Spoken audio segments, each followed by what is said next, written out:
We are joined by Super Bowl 50 champion, the man, CJ Anderson. What's happening? Thanks for joining us, man. Thanks for having me. How you doing? It's good to be here, man. Thanks for welcoming us to your hometown. Yeah, man, we in the Bay. We back in the Bay. I mean, I live here, so I know everybody's like, man, how's it feel to be back? I'm like, man, I've been here since I left. So I live the memory every day, I guess. When you think back to that Super Bowl and Super Bowl 50 and, you put that hat on this morning, like, what comes to your mind immediately? My teammates, to be honest, right? Like, we were so together. Like, we were tight. And I know the stories has been out there, right? Like, Club 58. Like, like Shannon got Club Shay Shay. We had Club 58. Like, we stayed at Von crib. Stayed there. Like, it's crazy. It's a couple years ago I seen it. Like, he's selling it, right? He was selling it. It's probably sold already, but I know when I saw it, like, he was selling it. And, like, right when we saw it, we all text each other in the group chat, like, damn, bro, it's a lot of memories in there. Yeah. You sure you want to give that up? But it's really the team, right? It's the team that's the first thing that popped in my mind when I think of it, right? And then the coaches, like Wade Phillips, Eric Studersville. There's been coaches who's been coaching for so long at that period, at that point, didn't have an opportunity. Like, that was my second Super Bowl. That was Wade's first. Wade been in the league 30-plus years, right? So you look at that. But, yeah, that would be the biggest two for sure. What's your favorite memory of that season, whether it's in the game, because I think fans think when they think of that, one of the most iconic moments of that was you scoring the touchdown against the Patriots in the snow, down the sideline. Is that your favorite memory, or do you have another one? That's a good memory. I like that memory a lot. I would say, and if I'm being brutally honest, the best part about that season is watching our defense dominate. Like, so if you go back a year or 2 years prior, I remember the defense telling us, oh, man, we always going to be fine because y'all going to find a way to score and Peyton going to find a way. We were telling them, like, bro, we have no worries if our offense is stale today. We have no worries because we know, kind of like what the Broncos probably felt like this year. Like, we know y'all had so much pride. Y'all not going to let nobody cross the 50 if y'all can. So that, I would say, watching them dominate, like Cleveland, right, the Kansas City game, right, obviously the AFC Championship, that Pittsburgh. Packers game. I was going to say the Packers game. Like holding Aaron Rodgers to 71 yards, and then the post-game interview was the best. Right, they talking about no flying to leave, like, drive. You got to drive. I'm like, yeah, that's when I was like, we tapped up. But watching our defense dominate was probably the best part of the season, to be honest. I love that. And when we were watching the AFC Championship game, we were just like, they got to call a sweep. we got to try and harness that energy to get that. We're like, we need RJ Anderson. As soon as the snow started coming down, my Twitter was blowing up, or my ex, I'm sorry, was blowing up. Like, man, we need you right now. We need you right now. I'm like, man, I'm well out of playing football. I am done. What do you think about this year's team? I thought this team was solid, right? I think what Sean did or what he had is remarkable. I've always said, and I know some people thought I was biased, but I always said, like, the difference between our team and their team, we had playmakers on offense. We knew somebody was going to make a play, whether it was me, DT, Manuel, right, Owen Daniels, right? We knew somebody was going to make a play. Not saying they didn't have that, but we had proven players, right? We had multiple Pro Bowl players on that offense for us. I thought the defense and what BJ did, I thought they were just killing it. I mean, they were like 9 sacks away from breaking the record, like 76 or something, right? Yeah. So what they had the opportunity to do and what they were doing was crazy. Like, I know it makes fans like, oh my goodness, but like the Commanders game was probably one of my favorite games to watch. That was fun to watch. Because I'm watching it and I'm like, damn, this look like us. Like, it's coming down to the end, but then you see everybody on the sideline. There's no worries. Yeah. They got no worries. They know they ain't tripping. I mean, it was the same with the AFC Championship. Yeah. They didn't really have no worries. Like, they're some time they kept telling themselves, like, we gonna find a way to win the game. Now, obviously, they didn't win it, but I would say this year team was fun to watch, and they're young, so you should be able to keep most of the core. Different than us, right? We win. Everybody wants to go get paid, right? Right? We were a little older, but they're young, so you should keep most of the core, and hopefully they can run it back. Well, speaking of one of the young core players, RJ Harvey, running back. What do you think of him from his first season? Strong, right? Good balance, right? But missed some cuts. I'm just being honest, right? Missed some cuts, especially during the AFC Championship game, and I think that's him being young at the position, right? Like, he hasn't played running back a lot in his career, from what I'm hearing. You know, I thought they said he was a converted quarterback or something. Right. Right. So, you know, just some things he can grow there. He'll be better.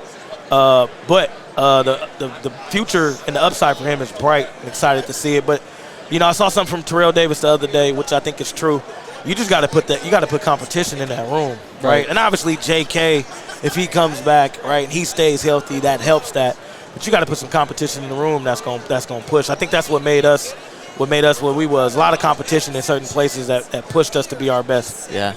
Right. He said that with us, so thanks for watching. No, I saw it on social media. I don't know where he said it, but I saw it on social media. CJ, what do you do if you are George Paton and Sean Payton with JK Dobbins? Because when he played, he was so good, but he has not put a full season together yet. Better put a health plan together. Yeah. Right? I mean, if you can't find one out there in free agency or find somebody later in the draft that you feel really, really comfortable with, right, who's going to come in their rookie year. And Sean's system is not easy to learn. Like, I have it. I have the playbook, right? So, Sean, don't get mad at me. It came to me through somebody else. But I ain't gave it to nobody, though, Sean, so you ain't got to worry about that. I got your back. But it ain't an easy system to learn. But I think you find a way to bring them back. And then I think you find a way – because, I mean, obviously he has some injury issues coming in, right? Some injury issues in his career. So I think you find a way to, like, what can or who can put a plan together, right? Whether it's an old veteran, right, who can come in and tell him how to take care of his body a little better, right, and those things. So I think those things, that's what he needs. But I think they find a way to try to bring him back, but then also you don't put him on no pitch count, but you try to put a plan together, right? Yeah. But I think it'll a lot be easier, too. Right, if other pieces on the offense can be a little bit more explosive, which makes it where he doesn't have to go carry the ball. 15 carries can be effective instead of him trying to go carry it 20, 25, 18 to 22 touches. 12 to 15 touches would be just as effective if everybody else is explosive doing their job too.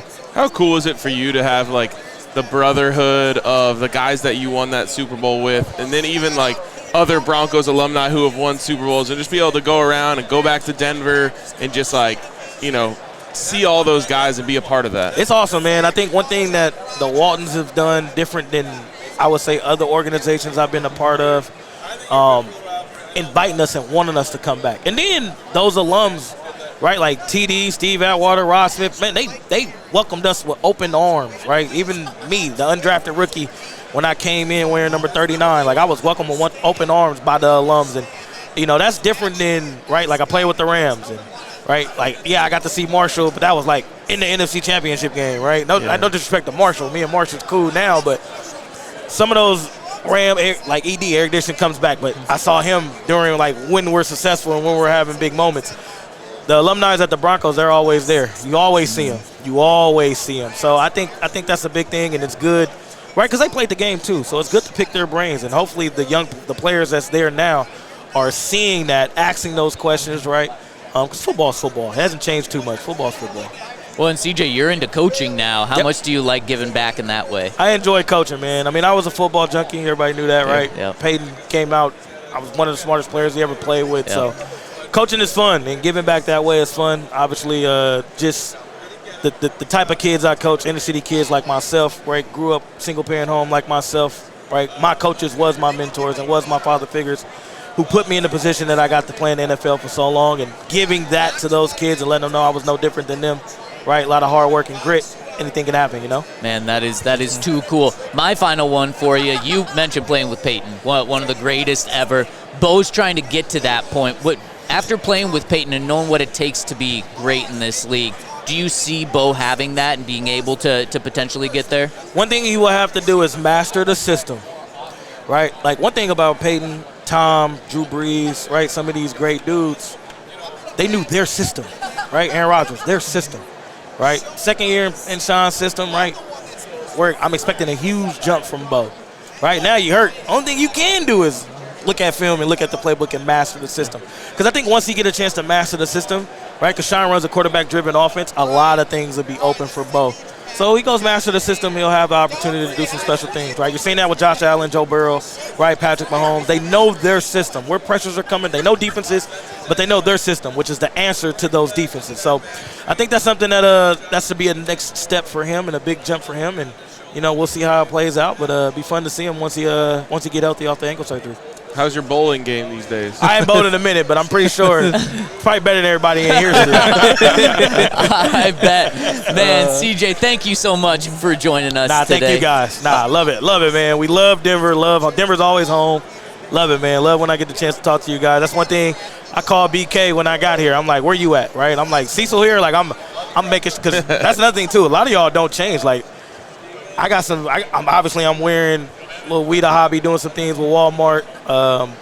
But I just did something with the Rams. They grabbed me, and I'm like, man, I don't know you at all. I was here for 2 years. I don't remember you. And I'll say that respectfully, like, at least you guys still hang around, stick around, so it makes it a lot, right? That's another thing about Denver. It makes it easy to come back because familiar faces, right? Yeah. Coaches might change, teammates might change, teams might change, but, like, the people in the building, the media, that doesn't change. You guys do a really good job of how y'all cover and how y'all do things, and it makes it fun. Man. I'll never forget it had to be one of my first years covering the team. I was talking to you, and you just go, watch this. And you point over to the other side of the locker room, and a player who we won't name was just going after I And I was like, that must have been premeditated because he started walking towards him, and CJ's like, you got to watch this. I already knew it was coming. That's the accountability, man, that we held back in those standards. And, it's good to see, like, obviously they had to have some of that this year to get to where they got to this year. So if they keep that, right, keep coaches accountable, keep themselves accountable, right, they'll be fine. They'll be fine. Man, I love it. Going down memory lane, getting your insight on this Broncos team. CJ, thank you for joining us.